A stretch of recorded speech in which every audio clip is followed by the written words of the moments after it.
Haleluya, haleluya, haleluya. Imekuwa ni Alhamisi ya baraka kabisa, kama jinsi Mungu ambavyo ametukirimia uzima na afya tele. Nataka nizungumze jambo moja jioni ya leo kwa wewe ambaye una masikio ya kunisikilia, na kila ambacho Mungu atasema na wewe, naomba Mungu nawe pia chukua hatua ya kubadilika. Nataka nizungumzie habari ya nguvu ya sadaka. Nguvu ya sadaka. Nguvu ya sadaka iko hivi. Watu wengi ukiwaambia habari ya sadaka wanakuambia sadaka, kwa nini tuwe sadaka? Kwa nini mtu umuombe na sadaka? Kwa nini mtu afunguliwe kwa sadaka? Sadaka inaweza kutuponya na kutufungua wanadamu wote, isiyokuwa na mawa wala kunyanzi. Ni nguvu ya sadaka ya damu ya mwana wake Yesu Kristo, ambaye ni Bwana na Mwokozi wetu Yesu Kristo. Damu ya Yesu ina nguvu ya kutufungua na nguvu ya kutuponya. Tunapokuja kwenye maeneo ya sadaka kama sadaka, watu wa Mungu wengi tumekuwa na ile hali ya uchoyo, ile hali ya kujihurumia, ile hali ya kusema tumepewa bure, toeni bure. Na hicho ndicho kimesababisha wana wa Mungu waingie kwenye mateso mengi. Wako kwenye magonjwa sugu, wako kwenye laana, wako kwenye vifungo mbalimbali. Mtu anaweza kusema mtu akishaokoka ya kale yamepita, tazama yamekuwa mapya. Kwa kupigwa kwake Yesu Kristo, tazama sisi tumepona.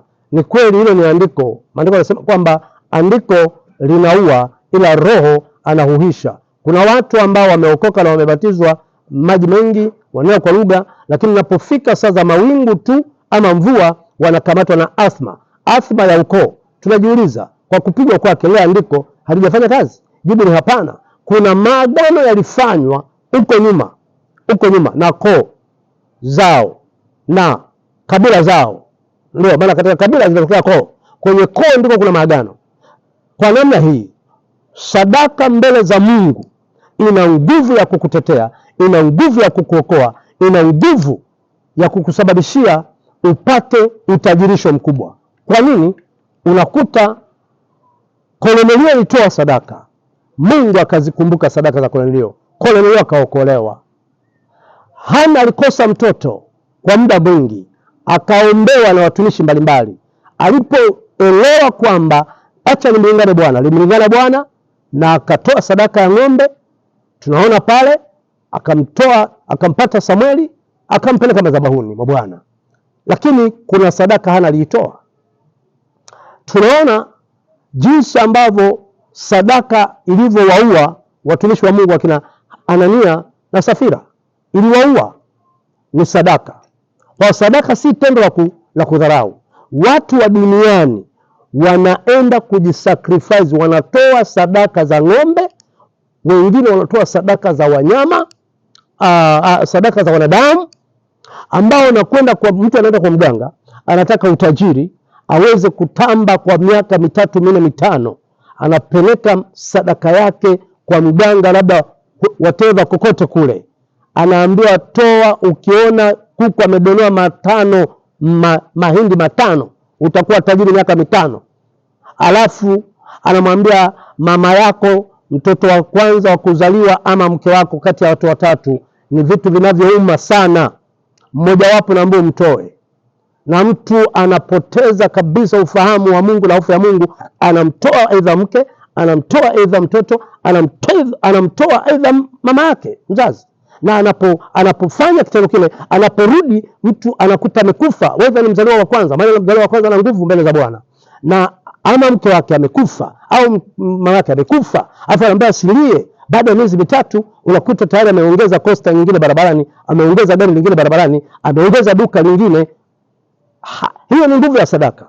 Upande wa pili, kwa kuwa wanakuwa waaminifu na wana roho ngumu sana, wanafanikiwa katika ujinga wao ambao unakuwa ni mateso. Lakini sadaka upande wa Mungu aliye hai, tunamuona Abraham alipomtoa Isaka. Kumbuka, kondoo asingekuja kabla hajalazwa Isaka chini. Alipolaza Isaka chini, Mungu akamwangalia moyo wa Ibrahimu, akamwachilia Isaka, akameta kondoo. Kuna namna ambavyo ukitoa sadaka, unapoiachilia mbele za Mungu, Mungu anafungua mlango mwingine mkubwa zaidi wa kukubariki wewe. Pendwa mtazamaji wangu, nitaendelea na kipande hiki siku nyingine, Bwana akinipa nafasi. Nitazungumza na maandiko tuyaone yanasema nini, lakini usigairi kutoa sadaka yako ile inayouma mbele za Bwana. Ndio Mungu anayekuponya nayo wewe. Jina la Bwana barikiwe sana. Mungu wa Israeli, mbariki mama huyu, mbariki baba huyu, mbariki dada huyu, mbariki kijana huyu, wafanikishe katika kazi zao. Wajua wanapoenda madhabahuni ya kwamba Mungu wanatakiwa wakutolee pia sadaka ambazo zinagusa moyo wa Mungu, katika jina la Yesu. Shalom, shalom.